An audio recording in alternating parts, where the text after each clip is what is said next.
مدینہ منورہ کی خفیہ زیارات کو آپ کے سامنے لانے کا فقط ایک ہی مقصد ہے۔ مدینہ منورہ میں بسنے والے مومنین حکومتی ناانصافیوں سے بہت تنگ ہیں اور کم دستی کے باعث ان خفیہ زیارات کی حفاظت مجبوراً نہیں کر پا رہے۔ ان میں سے ایک مرد مومن نے اپنی شناخت نہ ظاہر کرانے کے عہد پہ ہمیں یہ زیارات کروائیں تاکہ دنیا بھر کے تمام محبان اہل بیت علیہ السلام کو یہ احساس دلایا جائے کہ وہ مدینے میں ان زیارات مقدسہ کے تحفظ کے لیے اپنا کردار ادا کریں، ورنہ امام زمانہ اجل اللہ فرجہم کو وہ خود جواب دہ ہوں گے۔ یہ جو سب سے پہلا منظر آپ دیکھ رہے ہیں یہ مسجد رضوان ہے، جہاں رسول خدا صلی اللہ علیہ وآلہ وسلم نے بے اولاد جوڑوں کے لیے دعا کی تھی۔ اسی مسجد میں آپ صلی اللہ علیہ وآلہ وسلم کے ہاتھوں اور گھٹنوں کے نشان بھی موجود تھے۔ یہ جو کالی پہاڑی آپ دیکھ رہے ہیں اس پہ مولا علی علیہ الصلوۃ والسلام کے گھوڑوں کے سموں کے نشان موجود تھے، جن کو مدینہ منورہ کی بلدیہ نے اکھاڑ دیا۔ یہ گھر جو آپ دیکھ رہے ہیں یہ گھر جناب حضرت عبداللہ بن جعفر علیہ الصلوۃ والسلام کا ہے، اور یہ زمین بی بی زینب سلام اللہ علیہا کی ہے، جو کہ اب بھی اصلی حالت میں موجود ہے۔ یہ گھر 1400 سال پرانا ہے، اور وہ سامنے جو آپ کو کنواں دکھائی دے رہا ہے یہ وہ کنواں ہے کہ جہاں سے آل رسول صلی اللہ علیہ وآلہ وسلم یہاں سے پانی پیا کرتے تھے۔ یہ چوبارہ جو آپ کو نظر آ رہا ہے یہ رسول خدا صلی اللہ علیہ وآلہ وسلم کے ٹائم کا چوبارہ ہے۔ اب یہ جو گلیاں آپ دیکھ رہے ہیں اکثر بی بی کے بچے یہاں کھیلا کرتے تھے۔ یہ وہ مسجد ہے کہ جہاں رسول خدا صلی اللہ علیہ وآلہ وسلم خود خطاب کرتے رہے، اور یہ مسجد نور ہے۔ آپ دیکھ سکتے ہیں کہ مسجد کا لفظ رہنے دیا گیا ہے جبکہ نور کو مٹا دیا گیا ہے۔ یہاں پہ رسول خدا لوگوں کو تعلیم و تربیت دیتے تھے، اور یہی فریضہ بعد میں جناب علی مرتضیٰ بھی سر انجام دیتے رہے۔ اس جگہ کا نام بشریہ ہے جہاں اس وقت آپ سفر کر رہے ہیں، اور سامنے آپ کو جنت البقیع نظر آ رہی ہے۔ بشریہ میں اس وقت 32 امام بارگاہ موجود ہیں۔ مدینہ کے مومنین کا کہنا ہے کہ اس جگہ جیسا محرم ہوتا ہے ویسا محرم روح زمیں پہ کہیں نہیں ہوتا۔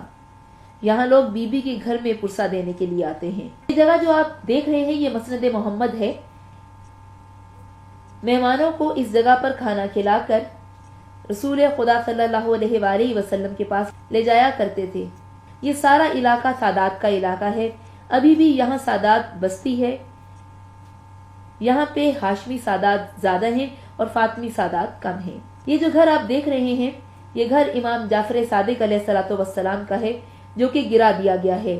یہ مولا جعفر صادق علیہ الصلوۃ والسلام کے بیٹھنے کی جگہ تھی، جو کہ فروری 2014 میں گرا دی گئی، اور یہیں پر آپ کا کنواں بھی تھا۔ یہ تمام گھر جو آپ دیکھ رہے ہیں ان میں سے کافی گھر ہاشمی اور فاطمی سادات کے ہیں، جنہیں سعودی گورنمنٹ خالی کرانا چاہتی ہے۔ یہاں پہ بسنے والی سادات بہت غریب ہیں، انہیں اس جگہ کی 3 گنا زیادہ قیمت دے کر مدینے سے ذرا ہٹ کے وہاں بسانا چاہتی ہے، تاکہ یہاں پہ موجود آئمہ علیہ السلام کی تمام نشانیوں کو مٹایا جا سکے۔ یہ باغ جو آپ دیکھ رہے ہیں یہ امام موسیٰ کاظم علیہ الصلوۃ والسلام کا باغ ہے، اور اس جگہ امام موسیٰ کاظم علیہ الصلوۃ والسلام کا وہ کنواں بھی آپ کو دکھائی دے رہا ہے کہ جو کہ ان کے استعمال میں ہوا کرتا تھا۔ یہ جو کالے کالے پتھر آپ کو نظر آ رہے ہیں یہی مولا امام موسیٰ کاظم علیہ الصلوۃ والسلام کے گھر کی باقیات ہیں۔ آج بھی اس باغ کی کھجوریں سادات استعمال کرتی ہے۔ یہ وہ راستے ہیں جہاں رسول خدا صلی اللہ علیہ وآلہ وسلم گزرا کرتے تھے، اور اسی جگہ پہ زوجہ رسول بی بی ماریہ قبطیہ کا بھی گھر ہے، اور ساتھ میں امام موسیٰ کاظم علیہ الصلوۃ والسلام کی زوجہ بی بی نجمہ خاتون مادر امام رضا علیہ الصلوۃ والسلام کی قبریں بھی موجود ہیں۔ یہ جو آپ راستے دیکھ رہے ہیں یہاں سٹریٹ لائٹس بھی نہیں ہیں۔ آج 21ویں صدی میں بھی ان سڑکوں پر کوئی لائٹ موجود نہیں، کیونکہ یہ راستے مدینے میں بسنے والی سادات کے گھروں کو جاتے ہیں۔ اور یہیں پہ جو آپ یہ کنواں دیکھ رہے ہیں یہ مولا امام حسن علیہ الصلوۃ والسلام اور مولا امام حسین علیہ الصلوۃ والسلام کا کنواں ہے، جو کہ آج بھی اپنی اصلی حالت میں موجود ہے۔ یہ وہ پتھر ہیں کہ جن کے لیے حدیث نبوی صلی اللہ علیہ وآلہ وسلم ہے کہ جن پتھروں نے ہمیں دیکھا انہیں دیکھو، یہ سمجھ کے کہ عبادت ہو رہی ہے۔ یہ باغ جو آپ دیکھ رہے ہیں امام زین العابدین علیہ الصلوۃ والسلام کا باغ ہے۔ یہ آپ مسجد شرفا کا منظر دیکھ رہے ہیں۔ مسجد شرفا میں رسول خدا صلی اللہ علیہ وآلہ وسلم نماز پڑھا کرتے تھے اور یہ آج بھی اپنی اصلی حالت میں موجود ہے۔ سعودی عرب میں رہنے کے باوجود اب ایسا قانون آ چکا ہے کہ ان سادات کے شیعہ بچے جو کہ بہت پڑھے لکھے ہیں لیکن کسی بھی اچھی پوسٹ پر انہیں نوکری نہیں دی جاتی، ان کے بچے آج بھی بڑے بڑے ہوٹلوں میں گیٹ کیپرز کی نوکریاں سر انجام دے رہے ہیں۔ اور اسی مرد مومن نے ہمیں مزید بتایا کہ ایک ایسا بھی قانون یہاں پر متعارف کروایا جا رہا ہے، اب ان نوجوانوں کی شرٹس پر شیعہ لکھا ہوگا۔ اب جس مکان سے آپ گزر رہے ہیں یہاں پہ سب بلالی بستے ہیں۔ یہ محلہ حضرت بلال حبشی کا محلہ کہلاتا ہے کہ جہاں پر آج بھی ان کی اولادیں بستی ہیں، اور ان کے بارے میں مشہور ہے کہ مدینے میں ان جیسے مولا کے ماتمی شاید ہی کہیں اور ہوں۔ یہ جو منظر آپ دیکھ رہے ہیں یہ کائنات کی بہت بڑی جگہ ہے۔ یہ سامنے والا گھر مولا سجاد علیہ الصلوۃ والسلام کا ہے کہ جب آپ کربلا سے واپس آئے تو یہ آپ کے بیٹھنے کی جگہ تھی۔ ایک آپ کے رونے کی جگہ ہے جسے بیت الحزن امام سجاد علیہ السلام کہتے ہیں۔ یہ جگہ آپ کے بیٹھنے کی جگہ ہے کہ جب مولا کربلا سے واپس آئے تو اس گھر میں مولا کو رکھا گیا کہ جس کے بارے میں امام سجاد علیہ السلام نے یہ کہا کہ کیا اب بھی میری قید ختم نہیں ہوئی۔ یہی وہ مقام ہے کہ جہاں پر لوگ آپ سے پوچھا کرتے تھے کہ مولا کربلا میں آپ کے ساتھ کیا ہوا، اس پر کبھی مولا جواب دیتے اور کبھی غش کھا کے گر جاتے تھے۔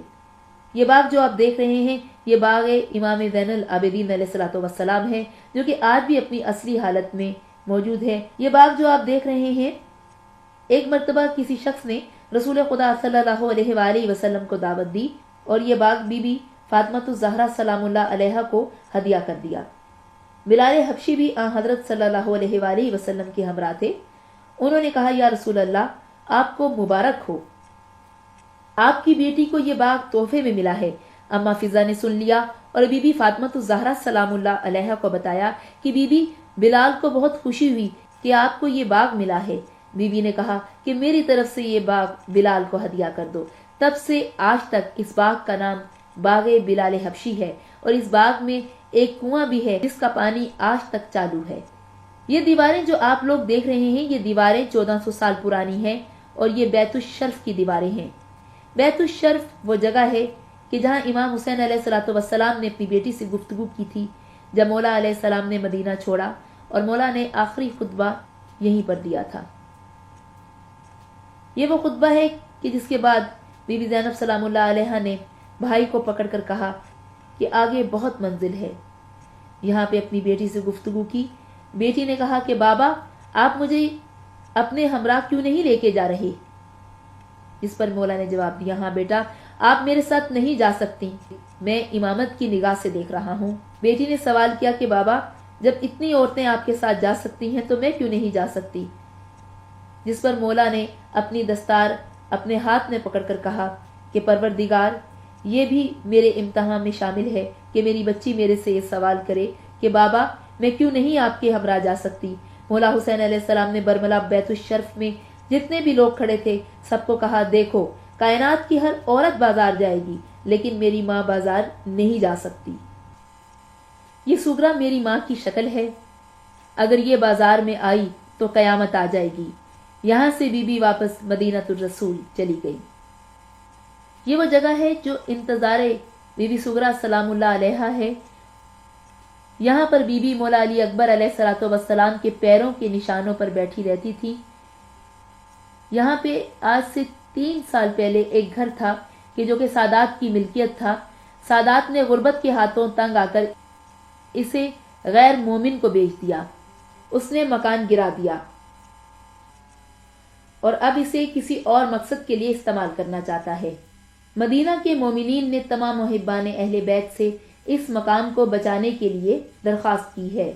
ان کا کہنا ہے کہ اس جگہ کو خرید کر عزا خانہ فاطمہ بنت اسد قائم کر کے مقام انتظار سغرا کو بچا لیا جائے، کہ یہ وہ مقام ہے کہ جہاں پر بی بی سغرا جب تک زندہ رہیں اپنے ہاتھوں میں پانی لے کر وہاں جا کر بیٹھ جاتی تھی اور سوال کرتی تھی کیا وہ قافلہ دیکھا کہ جس میں چھوٹے چھوٹے بچے ہوں۔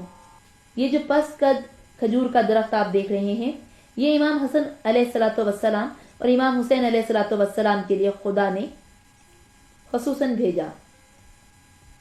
جب رسول خدا صلی اللہ علیہ وآلہ وسلم اپنے نواسوں کے ہمراہ باغ میں جاتے تھے تو کھجور کا درخت دراز قد ہونے کی وجہ سے مولا حسن علیہ السلام اور مولا حسین علیہ السلام کھجور تک رسائی نہ حاصل کر پاتے، تو فوراً خدا نے حکم دیا کہ پست قد ہو جا۔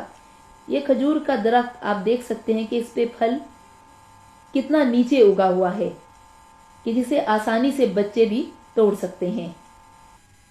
یہ جو مقام آپ اب دیکھ رہے ہیں، یہیں پر بی بی فاطمہ الزہرا سلام اللہ علیہا کا عقد ہوا تھا۔ یہ بی بی فاطمہ بنت اسد سلام اللہ علیہا کا گھر ہے۔ اس علاقے میں تمام مومنین بستے ہیں۔ اس علاقے کو طریق رد شمس کہتے ہیں۔ یہ جو آپ باغ دیکھ رہے ہیں، یہ حضرت ابو ذر غفاری کا باغ ہے۔ حضرت ابو ذر غفاری امیر ترین شخص تھے، لیکن انہوں نے اپنی تمام جائیداد سادات کو دے دی اور آخری دم تک انہی کے غلام بن کے رہے۔ یہ مکان جو آپ دیکھ رہے ہیں، یہ حضرت ابو ذر غفاری کا گھر ہے۔ یہ جو کالی دیواریں آپ دیکھ رہے ہیں، یہاں وہ لوگ بسا کرتے تھے کہ جب رسول خدا صلی اللہ علیہ وآلہ وسلم اکثر امام حسین علیہ السلام کو اپنے ہاتھوں میں لے کر فرمایا کرتے تھے کہ اگر کبھی میرے حسین علیہ السلام پہ کوئی وقت آ جائے تو میرے حسین کا ساتھ دینا۔ یہی وہ انصار الحسین ہیں جو کربلا میں مولا حسین علیہ السلام کے ہمراہ گئے اور پھر واپس نہ آئے۔ یہ باغ جو آپ دیکھ رہے ہیں، یہ شمون یہودی کا باغ ہے جہاں مولا علی علیہ السلام مزدوری کیا کرتے تھے۔ یہ گھر جو آپ دیکھ رہے ہیں، یہ گھر خصوصاً کمبر نے مولا علی علیہ السلام کے لیے تعمیر کیا تھا اور کہا کرتے تھے کہ کبھی ایک دن تو مولا میرے گھر تشریف لائیے۔ یہ باغ جو آپ دیکھ رہے ہیں، یہی وہ باغ ہے جہاں رسول خدا صلی اللہ علیہ وآلہ وسلم امام حسن علیہ السلام اور مولا حسین علیہ السلام کے ساتھ یہاں آیا کرتے تھے۔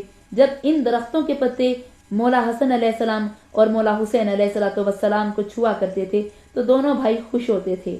ان دونوں بھائیوں کو خوش دیکھ کر ان کے نانا رسول خدا صلی اللہ علیہ وآلہ وسلم خوش ہوا کرتے تھے۔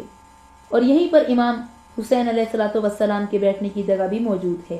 اور اسی باغ کے پودے 10 محرم سن 61 ہجری کو جب ملائکہ نے آسمانوں پہ شور مچایا کہ امام حسین علیہ السلام عرض کربلا پہ شہید ہو گئے، تو مدینے میں موجود یہ درخت چیخ مار کر پھٹ گئے تھے۔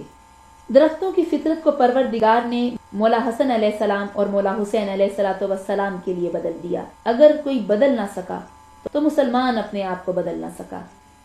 انہی انصار حسین علیہ السلام کے لیے بی بی فاطمہ الزہرا سلام اللہ علیہا نے فرمایا کہ میرے بیٹے حسین علیہ السلام کے لیے جو شہید ہوا، ہم اپنے بیٹوں سے پہلے انہیں جنت میں دیکھیں گے۔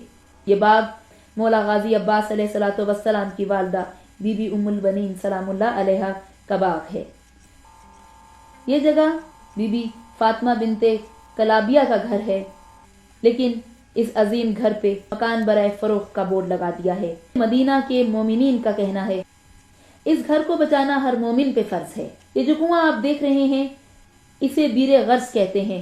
رسول خدا صلی اللہ علیہ وآلہ وسلم نے مولا علی علیہ السلام کو کہا تھا کہ جب میں بقا کی طرف جاؤں تو علی مجھے اس پانی سے غسل دینا۔